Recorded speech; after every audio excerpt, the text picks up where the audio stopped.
We start right now with iTeammate, as Governor Holcomb orders an expanded water study of the Wabash River, and one group is claiming victory.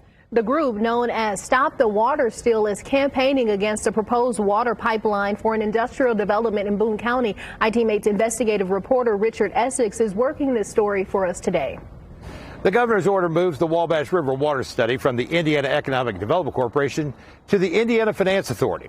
A group that calls themselves Stop the Water Steal is praising the move. They say that it creates transparency. It also betrays the fact that there is widespread lack of trust in the IEDC because of the lack of transparency and lack of communication with local authorities. The Indiana Economic Development Corporation paid $10 million to determine if there is enough water in an underground aquifer to supply the LEAP project, a huge industrial development in Boone County.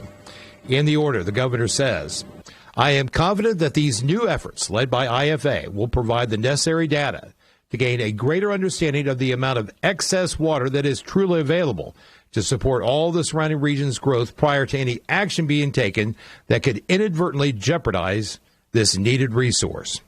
David Sanders is a member of the West Lafayette City Council, an associate professor at Purdue, and an active member of the Stop the Water Steal group. He takes exception to the governor's use of excess water. There is no excess water in the Wabash Valley and its associated aquifers. There's exactly the amount of water that there needs to be for the ecological system. The Wabash River water study is being done by a water resource consulting firm called Intra. Results of their initial study of the Wabash River aquifer were posted on the Indiana Economic Development's website. The aquifer will be able to support central Indiana's demand without impacting the aquifer or the Wabash River. iTeammate showed you a few weeks ago the issues that developed in residential wells, just a few hundred feet from the test wells.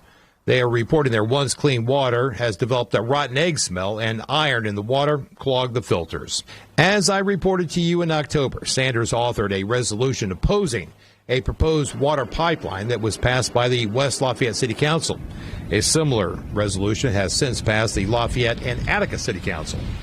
The governor's order calls for an expansion of testing into at least 12 counties and additional water monitoring devices in the testing areas that are expected to provide real-time water use data. Sanders says we need additional studies and a long-term approach for water management. I'm not opposed to expansion of studies. The question is, what is the goal of the studies? Is the goal of the studies to understand the problem and try to figure out how we can deal with it? Or is it just another search for water that can be transported to an industrial project, a poorly planned industrial project in Boone County, Indiana? The study is expected to be completed by January of 2024.